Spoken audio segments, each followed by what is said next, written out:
she's fully breastfeeding. United States of America Network. Yeah, I'm a fan. Okay. For a burnt offering.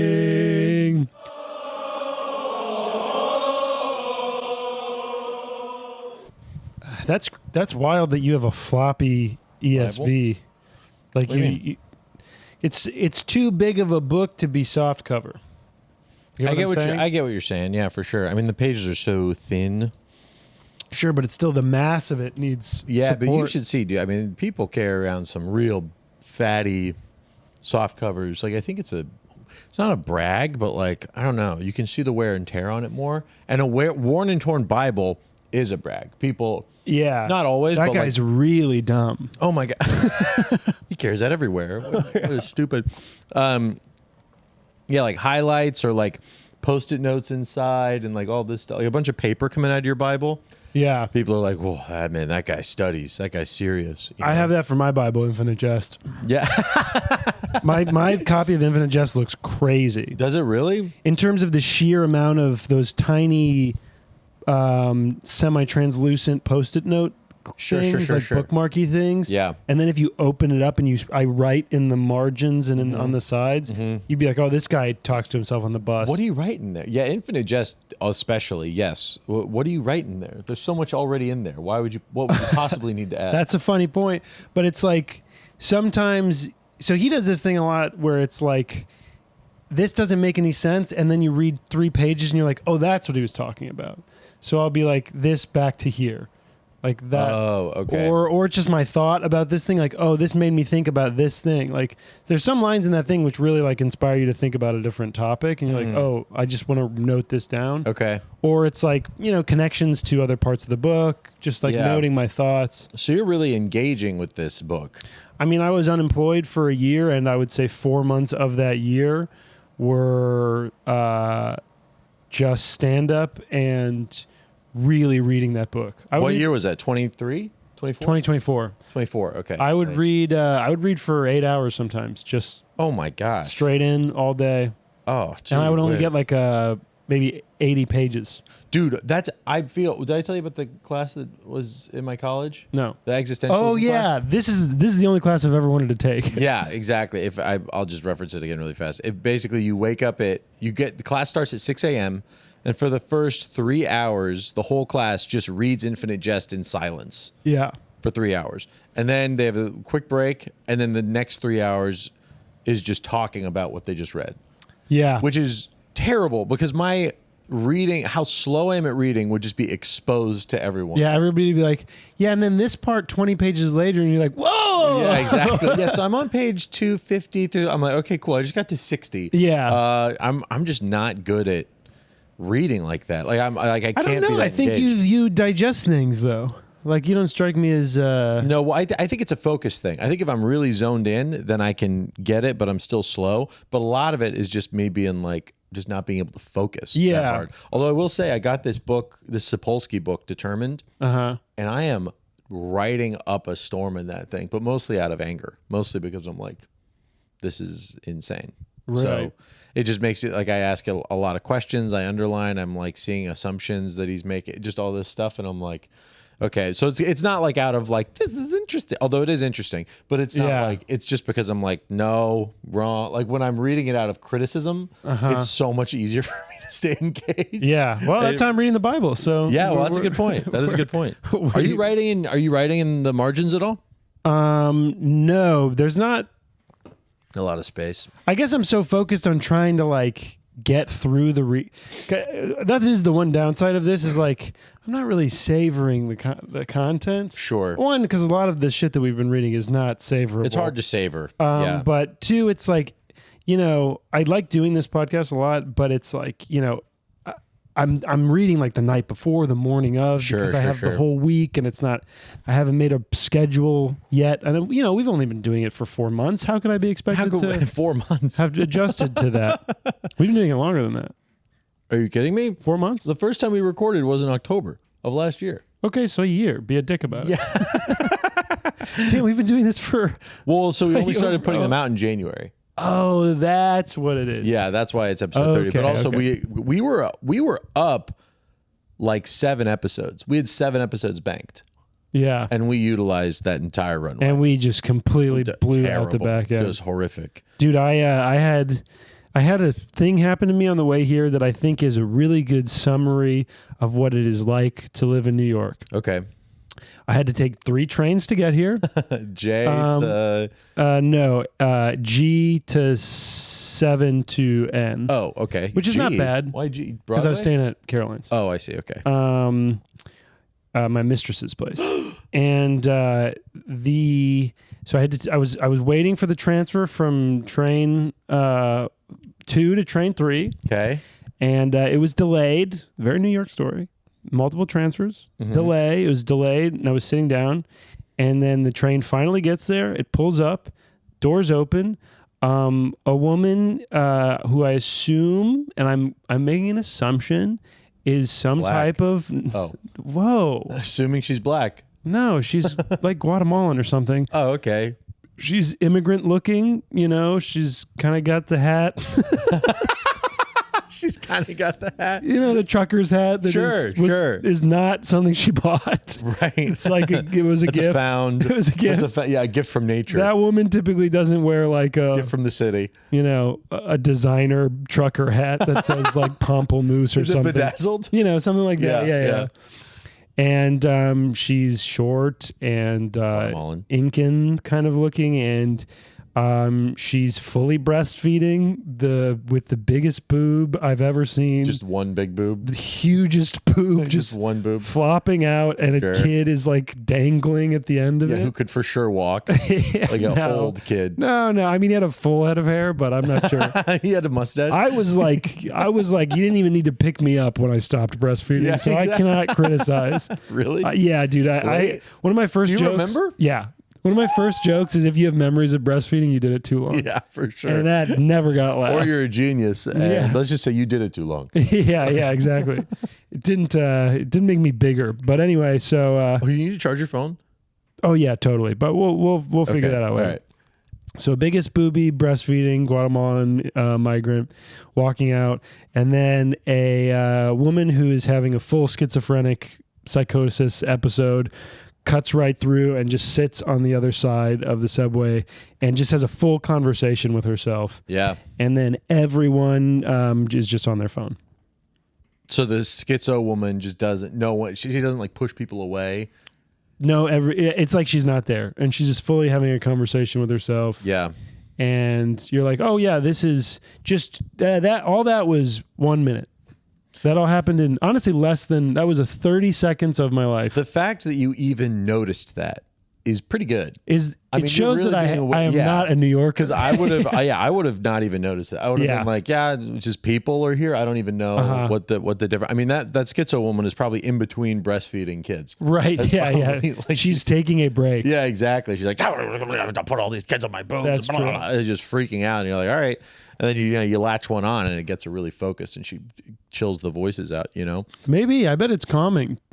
Yeah, but but other than the first time where it like breaks the nipple, which hurts a lot, I think is that how that works? Sure, they break the seal of the nipple. Yeah, exactly. It's like opening a Modelo with your teeth. It's like Whoa, like, why'd you choose Modelo? But the woman's the Modelo.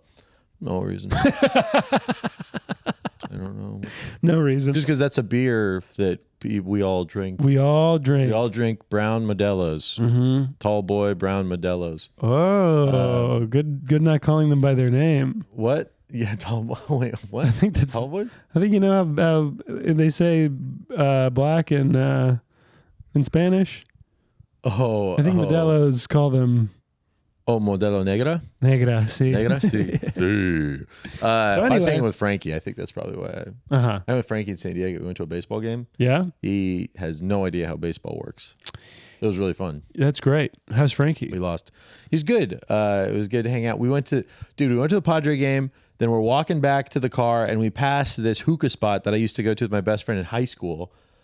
And it was like, in a long time. It was so throwback. We walked past it and Frankie's like, you wanna go inside? And I was like, okay. And so we go and we just hang there for a few hours. He's smoking a cigar. I'm smoking hookah. And I'm like, this is the best. It was so fun. It's a fun time if you don't think about the fact that you're smoking 100 cigarettes in an hour. Oh, come on. But it's so smooth.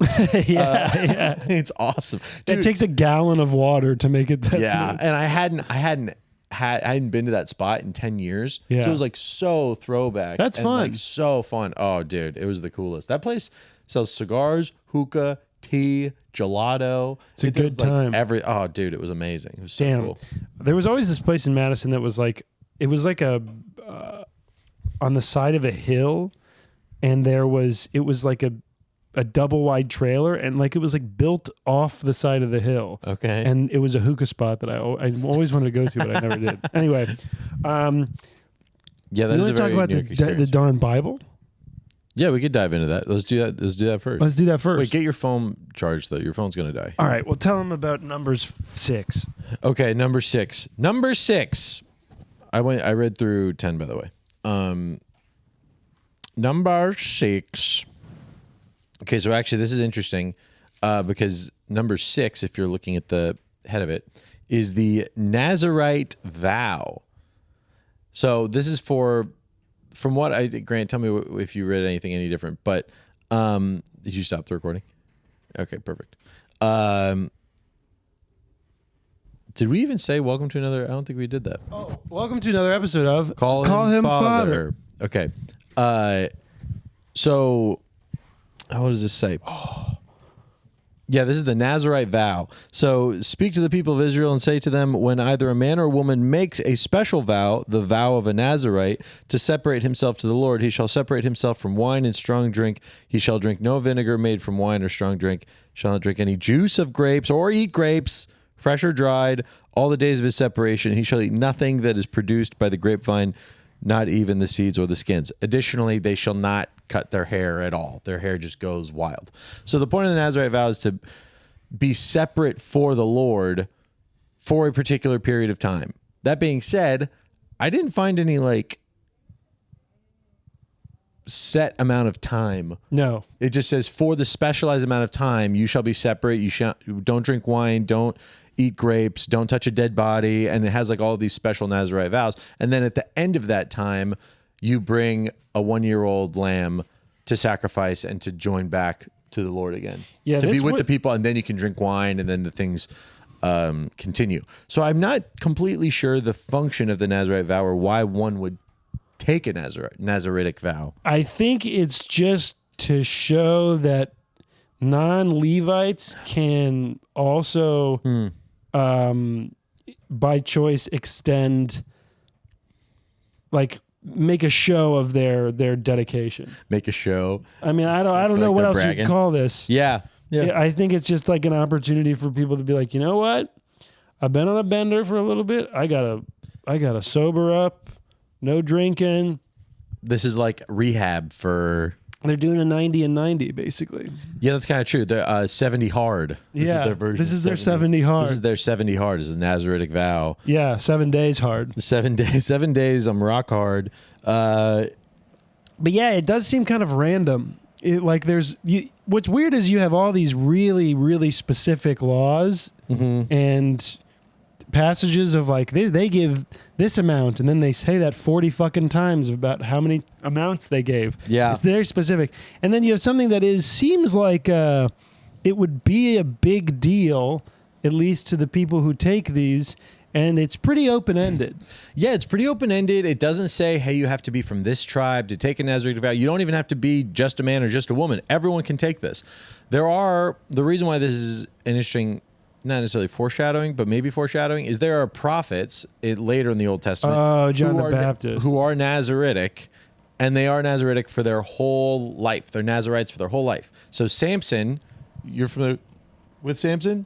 That's the monkey? No. Was that? Oh, there was a monkey named Samson. Yeah. He was not the prophet, though. Oh, okay. He had long hair, was super strong. Jezebel. No, not Jezebel. Beth. Wow. Why am I forgetting her name? Not Jezebel, not Bathsheba. You're human. Samson and Delilah.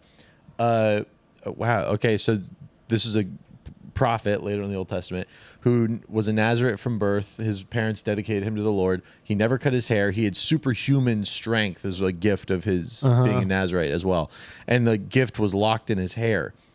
And so this woman, Delilah, basically seduces him on behalf of the king, who's like, hey, we want to kill this guy. Yeah. Not the king, but they're like, we want to kill this guy. Sure. And so she like sleeps with him and is like, tell me where your strength is from. And then he says, it's from this and that. And he lies to her a few times.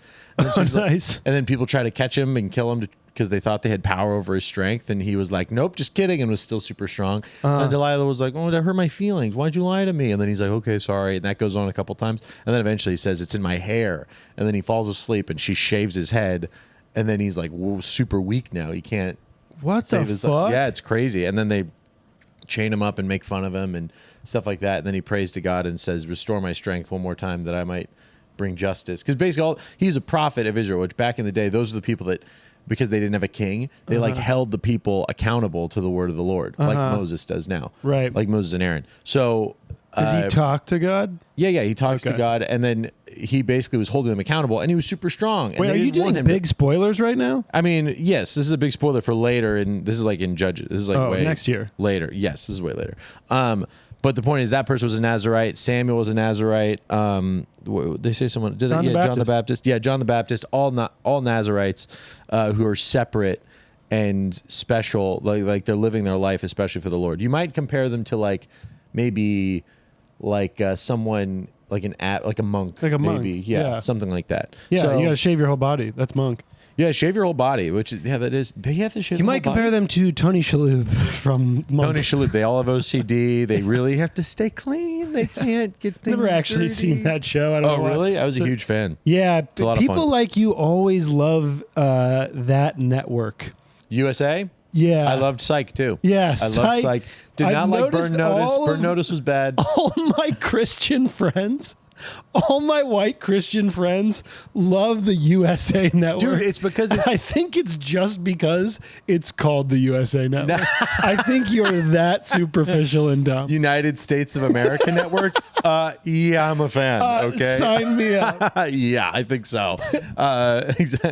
Dude, it is so, it was just, it's good, clean fun. It's not that dirty. I liked Burn Notice. I got to be honest. Oh, I didn't like Burn Notice. And I liked the White Collar show. Oh, White Collar was good. White Collar was I really liked Psyche and Monk because they were so observant and they could like infer things from that. I like the idea of like a Sherlock Holmes, like a I know more than you're telling me sort of thing. Yeah, but not British.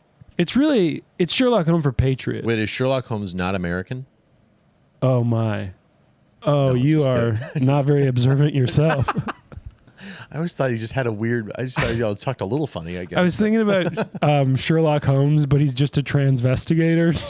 Do you know what that is? Transvestigator? No, what's that? Transvestigation is this thing online where like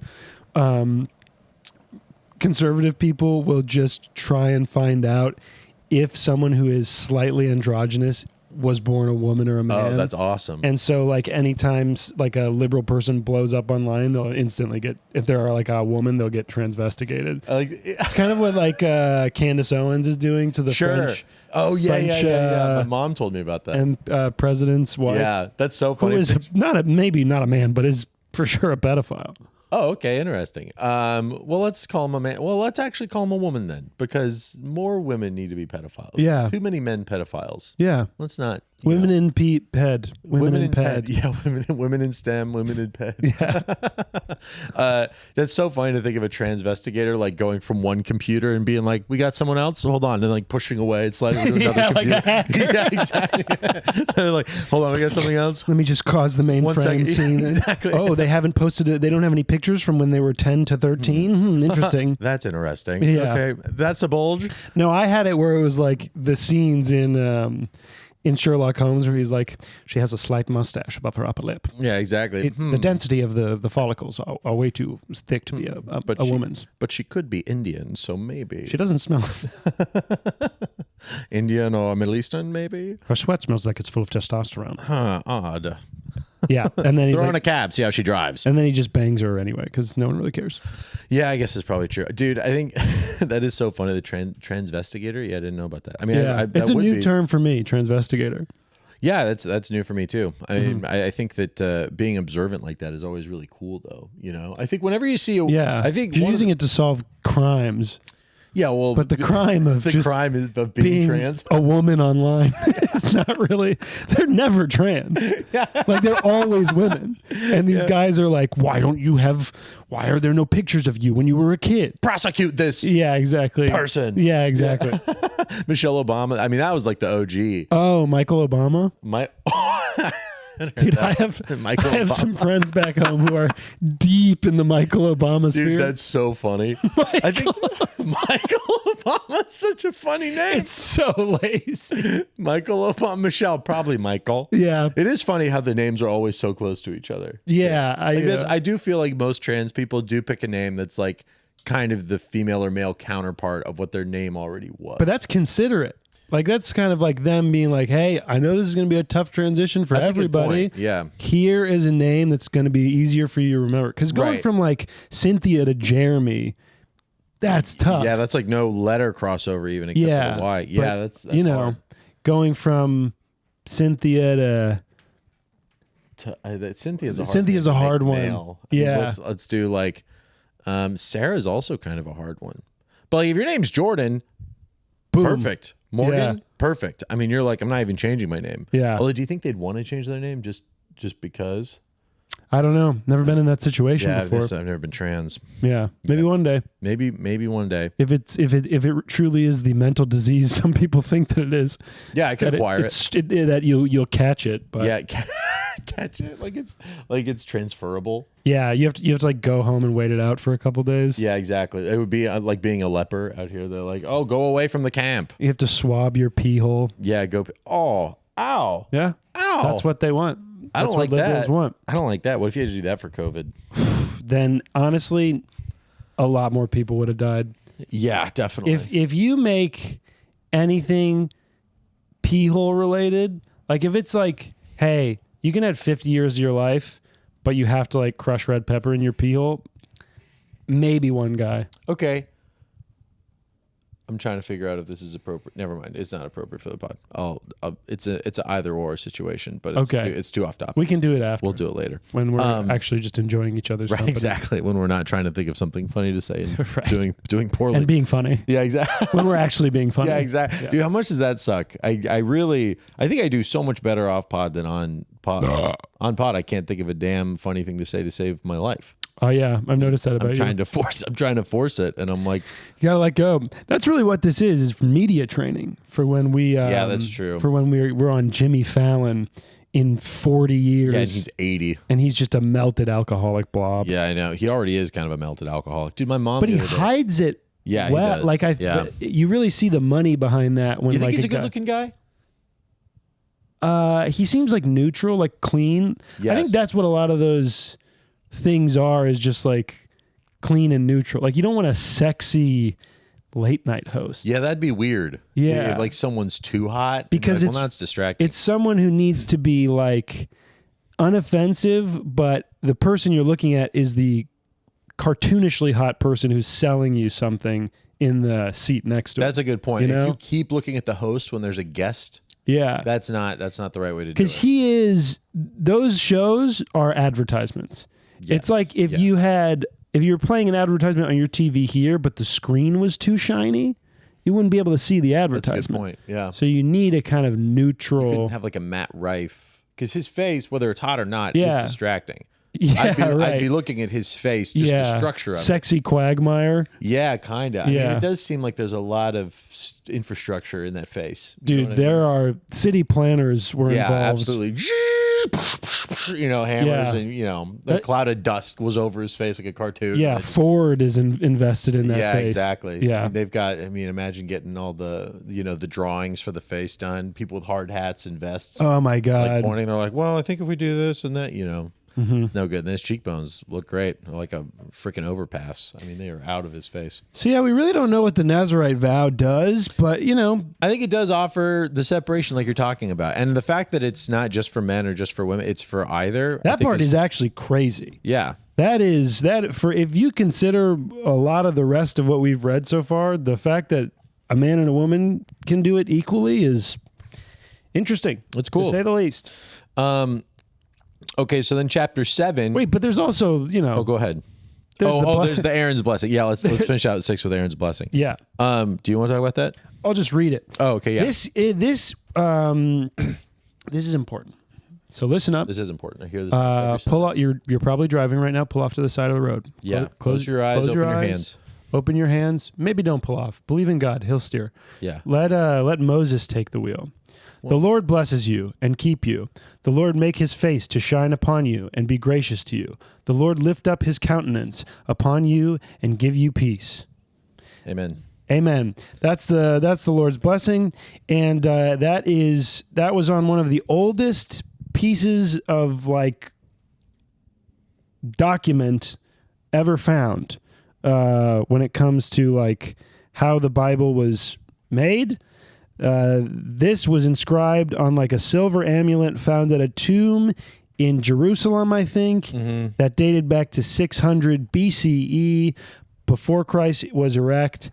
And it is, it's important. I don't know why, but it is. Before Christ's erection? That'd be crazy. Before Christ's erection? And it was first. Well, he was erected onto the cross. Well, before before, I don't know if you're goofing. What do you mean?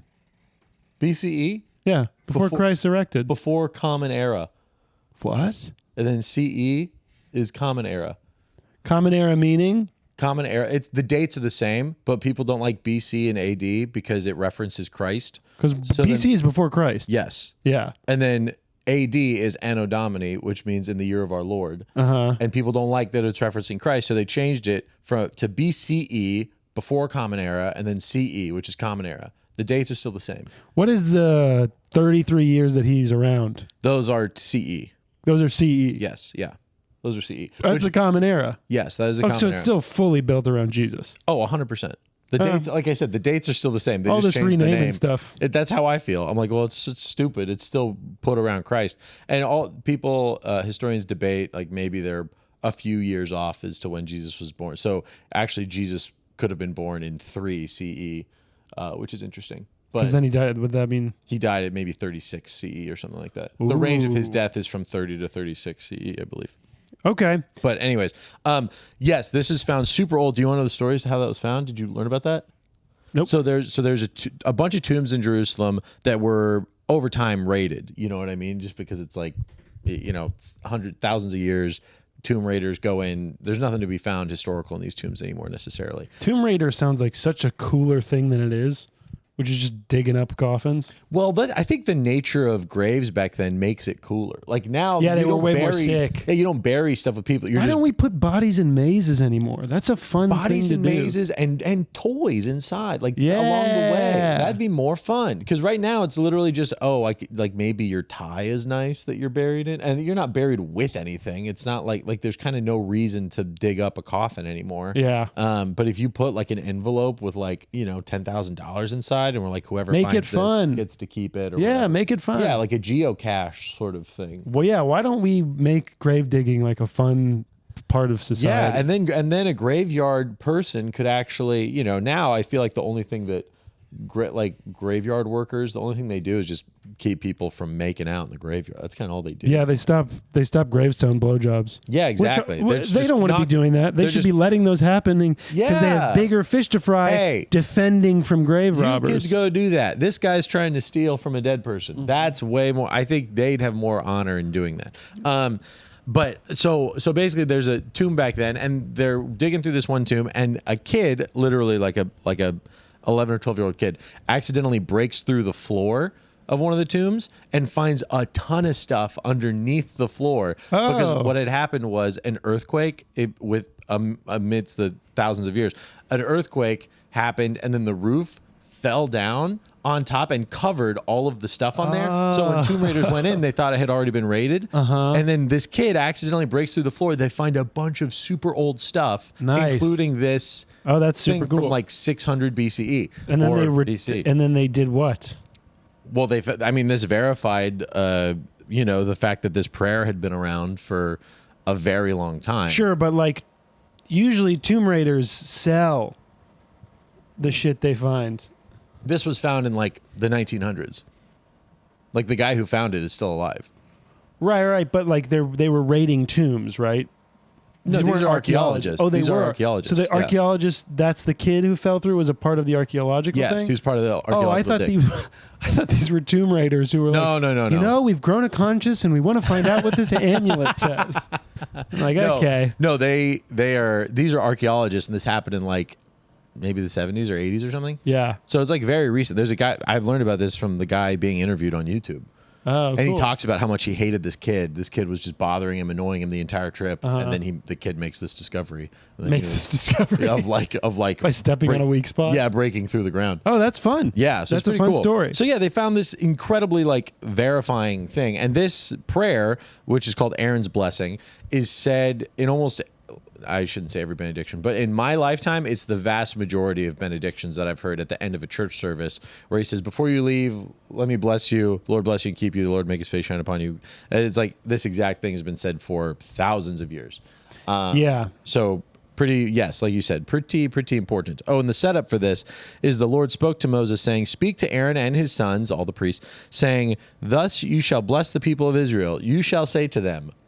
And so it's kind of like that's why pastors say that at the end of the service now to us. So that's that. Then we get on to... Now we get to the interesting part. Oh, my gosh. The offerings of the Tabernacle's consecration. You want to just read one example of this? Yeah, we'll do what we usually do when we go through parts we hate. Yeah. So this is the Tabernacle's up. That means that we're up and running. Everybody's got to bring their sacrifices. And boy, do they all bring the exact same thing. You want to read the formula? When I'm reading this, think of 12 turtle doves and a partridge in a pear tree. On the fourth day, Eliezer, the son of Shedeur, the chief of the people of Reuben, his offering was 1 silver plate whose weight was 130 shekels. 1 silver basin, 70 shekels, according to the shekel of the sanctuary. Both of them full of fine flour, mixed with oil for a grain offering. 1 golden dish, 10 shekels full of incense. 1 bull from the herd, 1 ram, 1 male lamb, a year old, for a burnt offering. 1 male goat for a sin offering, and for the sacrifice of peace offering, 2 oxen, 5 rams, 5 male goats, 5 male lambs, a year old. This was the offering of Eliezer, the son of Shedeur. And that's the 4th day. So there's 3 days before that, and then, whatever the math on the rest of the days are. It goes up to it goes through 12. It's 12, and they're all exactly like that with different names. The only thing that's different is on the 12th day, Ahira, the son of Anan, the chief of the people of Naphtali. So it's just saying, going through like each tribe, basically, and it is the same exact amount per tribe. And what I thought about this when I was liking it, however difficult it is to read, because it's just the same thing all the time, is each tribe, and by the way, we just got done with the census, right? We know that not each tribe is the same size. Everyone's got a different size. There's like some with 70,000 theoretically. There's some with 30,000. Wow, I'm just for you. I'm pointing at you to say that. I think that, but I'm just. No, I know. I'm acknowledging that not everyone thinks that. Yeah, I know. That's considerate. Oh, thank you. Yeah, I'm pretty considerate. Anyways, I think we can end it there. Okay. No. They would love that. They probably would love that. Yeah, that's true. And so basically, despite the difference in size of tribe and certainly occupation and wealth, they are all required to give the same thing. This is not like, oh, you're super rich, you need to give more. Oh, you're really poor, you need to give less. This is everyone. Boom. This is like the definition of equity, is everyone is giving the same exact amount. Because God's not overcharging or undercharging for the desire. I think that's equality, not equity. Equity is compensatory. Equity is equal outcome. Oh, yeah. I'm sorry. I messed that up. Yeah. Equality. Yeah. Equity is equal outcome. But this is the same outcome. I thought equity is like considering the past. Like it's trying to level the whole thing. Right. To be equal. Yeah. So I guess Instead of like, so equity, equal is we all put in the same thing. Equity is we all end up the same way. Yeah. Okay, so that would mean the bigger tribes would give more because at the end of the day, we want them all to be of equal wealth. Yeah, that would be equity. All right, good. Yeah, good call out. So everyone's equal, I guess, in that sense, that they all have to like the cost for the anointing of the tabernacle's consecration is the same for everybody. Anyway, you can wake up now. Yeah. Chapter 8, the 7 lamps. Ooh. The 7 if lamps. You remember, because you've been following us and you've been listening to every episode sentence. And you've been writing things down. If you remember the directions from making the menorah. Back in Exodus, this is just a quick little paragraph that says they made it. The lamps are in. That's okay. Right. No big lights, just lamps. Thank you. So stupid. To be fair, I don't use the word big light. Okay. But I cleansing the love of the Levites. Now, again, this is all because the tabernacle is up. So they're engaging in all the things that they were told to do when the tabernacle was finally erected. Yes. So tabernacle's up. It's hard. It's veiny. And now they need to follow through with the stuff. So all the Levites, the priests class, they got to get cleansed.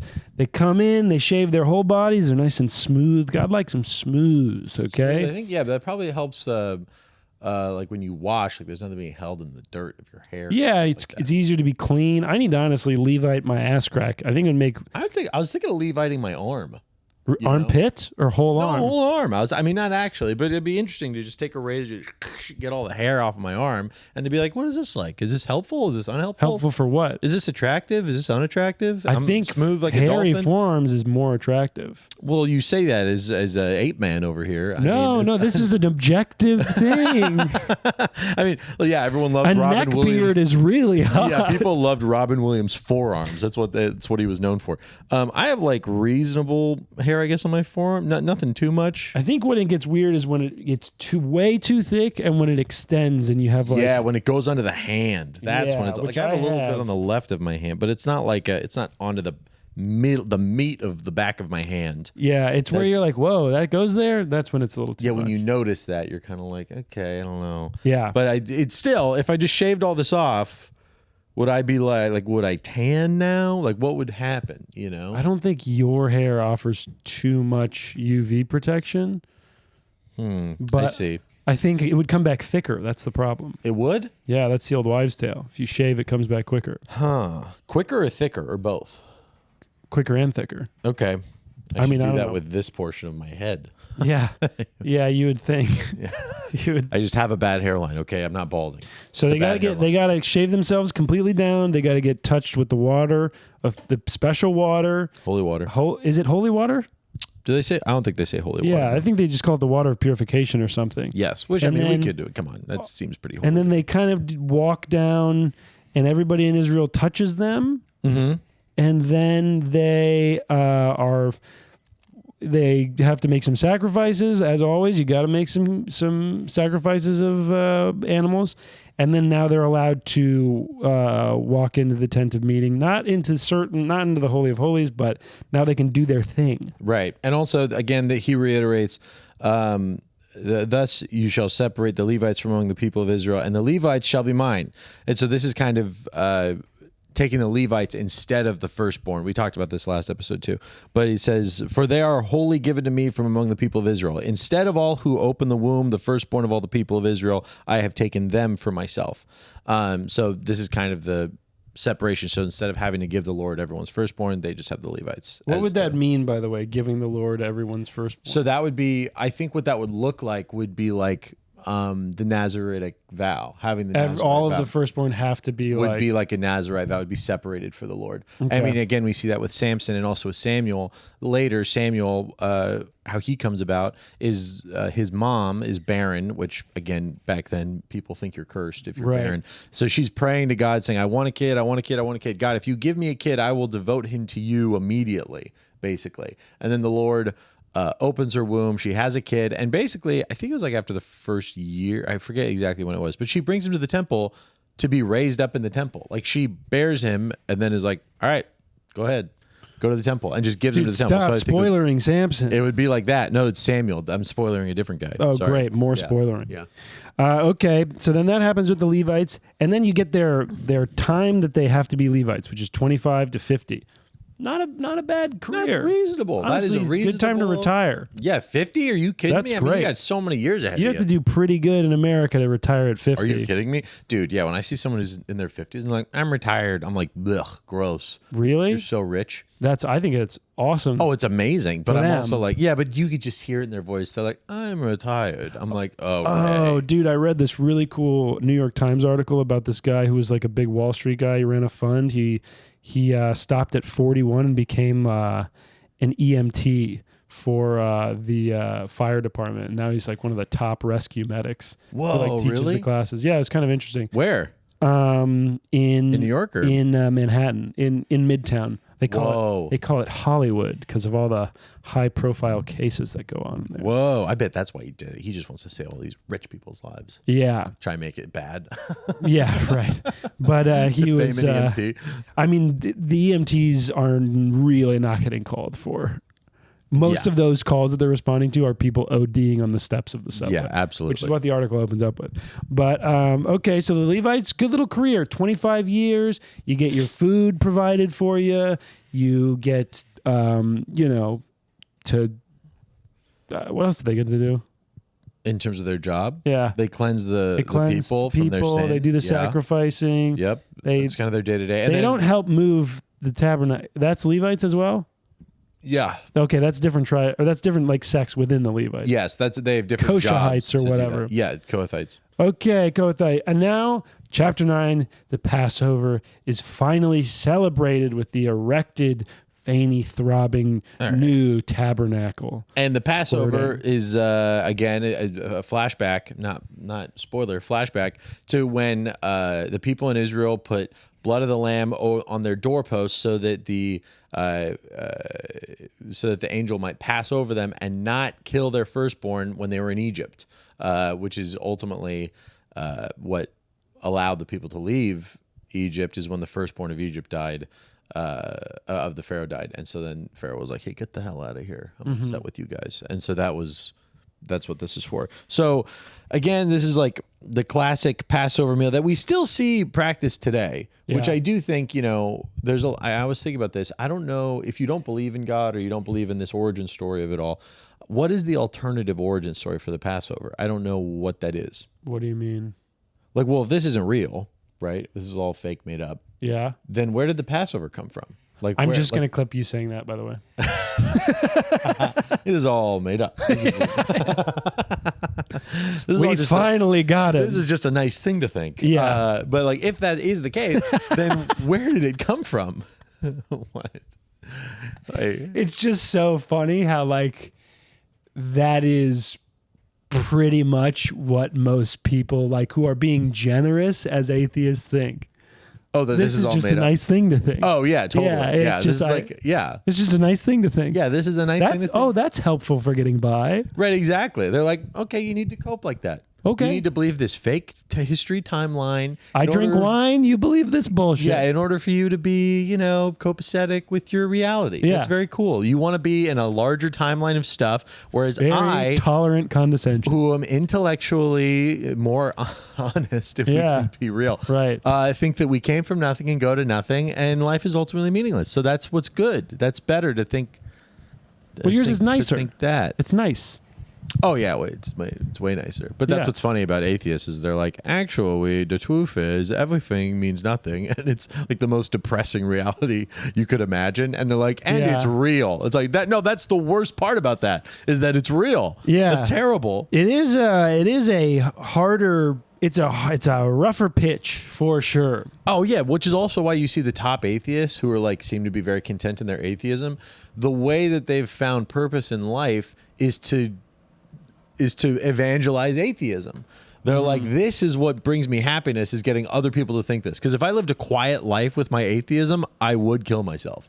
I'd be like, this is terrible. You know, not to say that I don't think that's how I think a lot of them see like fundamentalism as a really dangerous thing in all religions. So I think that's true. Yeah. Same. Getting people out of that thinking is actually like a good thing to do. But then it's like, well, what is good? And that's where you come in. Eh? Yeah, that's when that talks about Jordan. You sent me that Jensen's reel, which I think is a very interesting point where Jordan Jensen, not a friend of the podcast, shout out. I mean, we specifically, we just don't know her. We don't know her. Yeah, she's very funny though. We like her. She follows me on Instagram. Really? Yeah, that's awesome. No, we had a conversation one time and she was nice. Oh, that's great. Yeah. Oh, she doesn't follow me on Instagram. Maybe because I wasn't trans. Yeah, she's got her opinions on that. Did you listen to Stavi? I listened to a bit, and I think there was stuff. This is really inside baseball. Stuff that she was saying. I don't want to get into it, but yeah, I listened.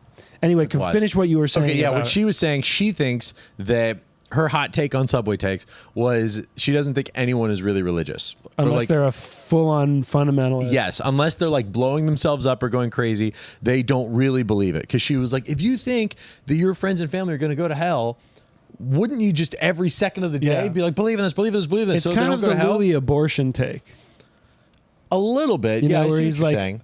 Well, of course they're protesting and even blowing up places. Yes. They think you're killing babies. Right, absolutely. That's what you should do if you think it's killing babies. Exactly. Which is a very funny point. Yeah. And so that's kind of her perspective on religion, which I have talked to her about shortly, and she was like, and she basically was like, yeah, I don't think, and the last thing I said to her, which she did not respond to, was me saying, because she thinks if you're a Christian like I am, you should be just knocking down people's doors, making them believe in Christ or whatever. And then I was basically told, I was like, yeah, I've tried that. That doesn't work. Sure. And if you want people to actually believe it, you want to do what's effective, not just freak out. Yeah. So it's like, all right. I mean, this is where you're like a more approachable Christian guy is like you do prioritize the effectiveness. Like what is actually going to...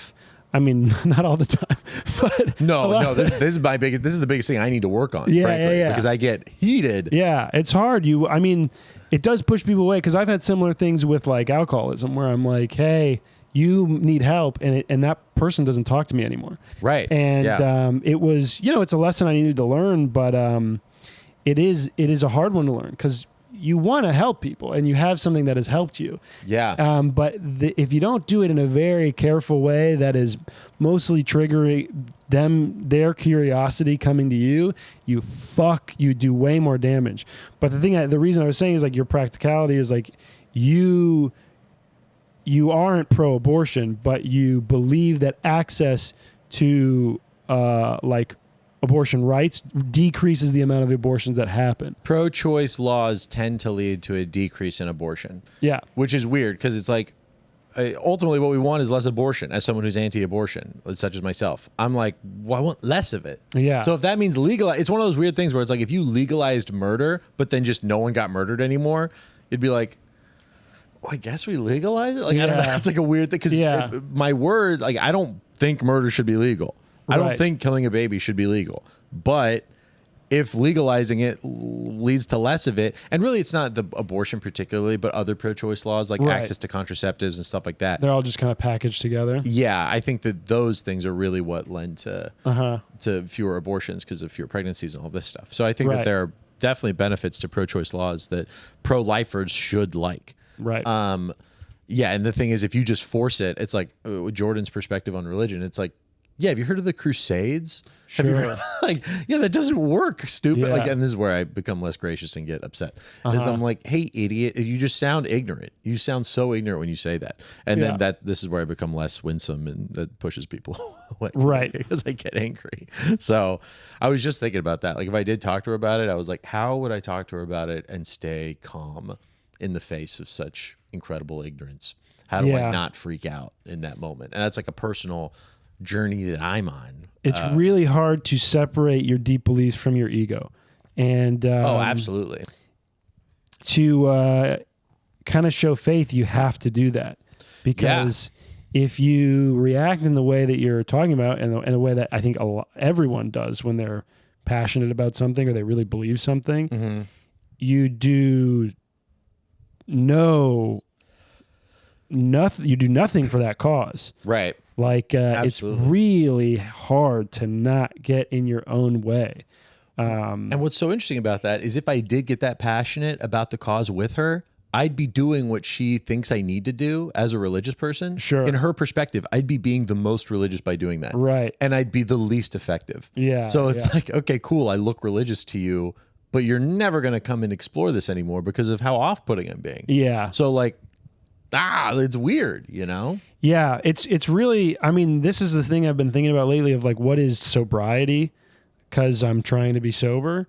And it's not just about drugs. It's about like, you have like emotional sobriety. Sure. Like sobriety is kind of a thing where you're like, despite all the things that are going on inside of you, chemical, reactionary, like stimulus, there's a part of you that's a little bit more anchored in what you think a person should be that can react hopefully more in that way than in response to your fears and your anger or your drunkenness, and it's like, it's like a big thing to take on. And it's a lot of like, but yeah, like that's an opportunity to practice sobriety, is sobriety from your anger, and your sobriety from your self-righteousness, right, and your certainty. Because that's the other thing, is like you're certain about this thing, but certainty breeds often separation, and you can't connect with someone if you're separated from them, if you think that and they do not. Yeah, I guess I see that as a categorical thing, potentially, because we're all certain of things that we can mostly agree on. And let's say you're teaching someone who's uncertain of something. I mean, I'm thinking of math here in this perspective, right? Like the calculus teacher is certain of what is right when it comes to math, and all the students don't know. Like they're not certain about what things are.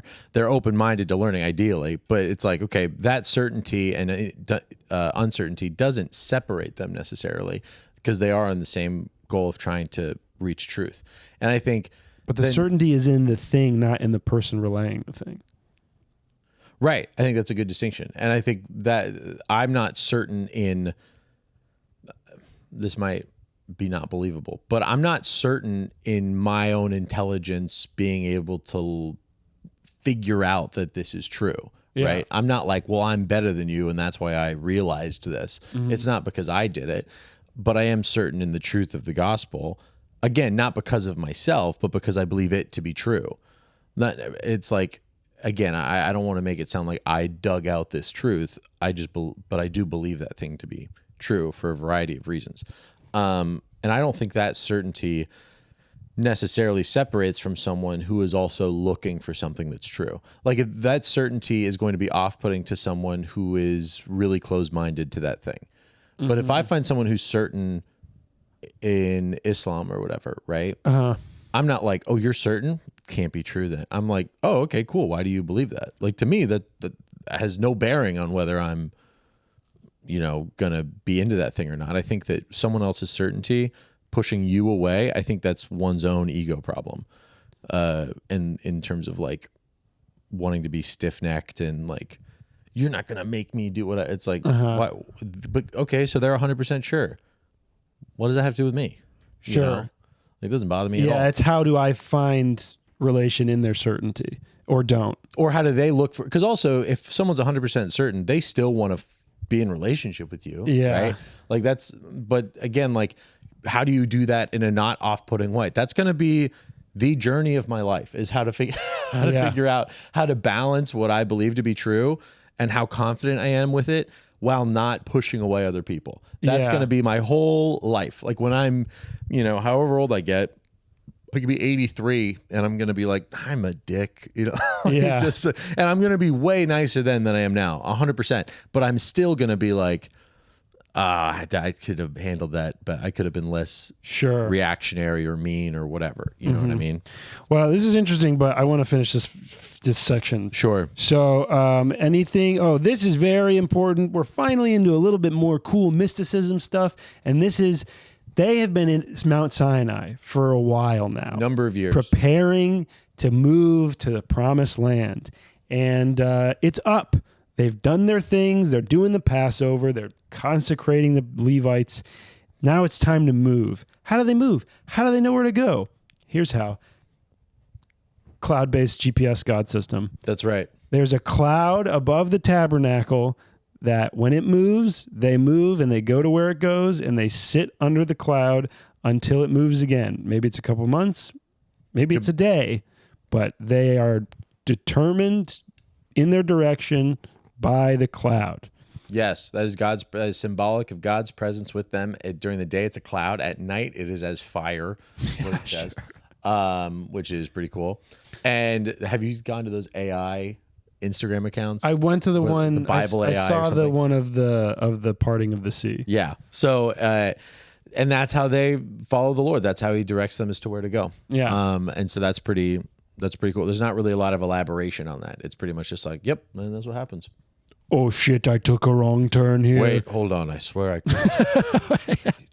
Wait, back up. Wait, no, keep going. The cloud kind of doing that thing that you do when you come out of the subway and you're like, wait, is it? Yeah, exactly. Where you orient the phone? I need to go up to 15th. That's 13. Oh, I'm going the wrong way. I'm going downtown. Okay, my bad.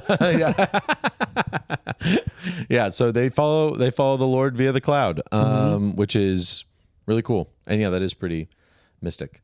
Yeah, it's it's something a little bit more exciting than the same offering over and over again from different guys. Yes. And on that point, getting into chapter 10, they do talk about the silver trumpets, which is they make these trumpets, which is how they communicate to the entire tribes that we're getting out of here. They've got a few different signals for, hey, we're leaving versus we're come celebrate versus whatever, alarms and things of that nature.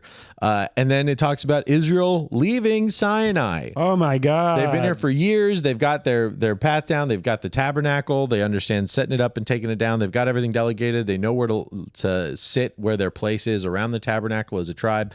And now Israel leaves Sinai. Wow. And where does it go first? And this is also. And what do they do right when they leave?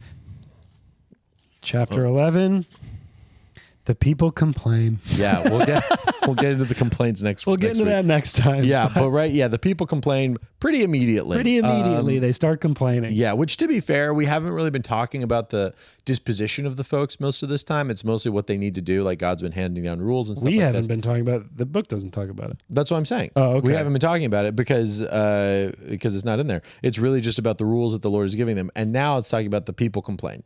And that's 11. I didn't really get into that. No. We're stopping there. Yeah. Because we now need to talk about ourselves for 30 minutes and rate ourselves. That's right. This is going to be a feature film length long episode. You rate yourself first. Hold on, I am a let's see, religion. I mean, I really don't know what to say with this one. It's just like I keep repeating myself. I believe in some type of spiritual practice, but sometimes it's like, oh, this is cool, and then sometimes it's like, this is just, I don't know. This is very old, and I'm not sure it applies. And I think here's what I'm doing. I'm meditating every morning, and I'm praying every morning to the God of my understanding. And it seems like it's not just helpful for me, it's helpful for other people. So a spiritual practice, I'm 10 out of 10 on. A religious practice, 5 out of 10. I don't know. Hey, listen, that's a long way from where even starting this thing. Yeah. And talk about you starting this thing. You're a world of difference away from where you were totally then. And so it's interesting to see the trajectory. Yeah. And all that change, I do want to be clear, is like Josh has nothing to do with that. I had nothing to do with it. I just was here while it was happening. Yeah. I was just around. And then spiritual, the more involved that I've been in those things, the more connected things feel and the more connected I feel. So I'm going to say 8. Whoa! Spiritually, man. What the hell? Really... The mornings, the meetings, the putting me to shame. Constant trying to just see a bigger side of things and not just be in my own head. You get more and more evidence the more you look for something, and so it makes me feel better. So very 8. cool. Yeah. Glad you're feeling better. Yeah, that's good. For religion, 8. Spirituality, in terms of the spiritual practice, I was in San Diego this week, which is really good in some senses because it's just better there. It just is so nice. It's really a nice place. It's crazy when I get home from a place and I get out of my car and it's just so quiet. It's like crazy how quiet it is there. Yeah. And which is so funny because it's like a suburb. It's not like it's not like nature. It's like there's asphalt. There's just white flight. There's tons of roads. Yeah. San Diego. I don't know. There's not really. There's not enough colors for there to be white flight. That's true. But it was like it's still very much a city and it's just so quiet. You could hear planes and stuff, but it's just so nice. So that's like really good for centering, but I will say the spiritual practice dropped off. So I haven't been feeling as connected to the Lord recently, which is due to my own lack of practicing. So I probably would put myself at like a 4 or a 5 probably.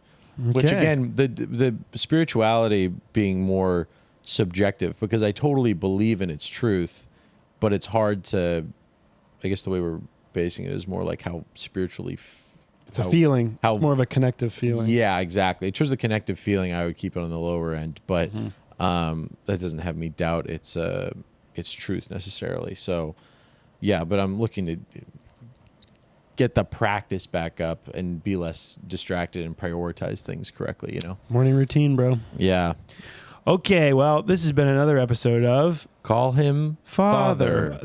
This can be hard to clip. Good conversations. Good conversation. What if we just clip good conversation points? Does everything have to be funny? No one else is doing that, Josh. We'll talk about this afterwards, but I hate you for that idea.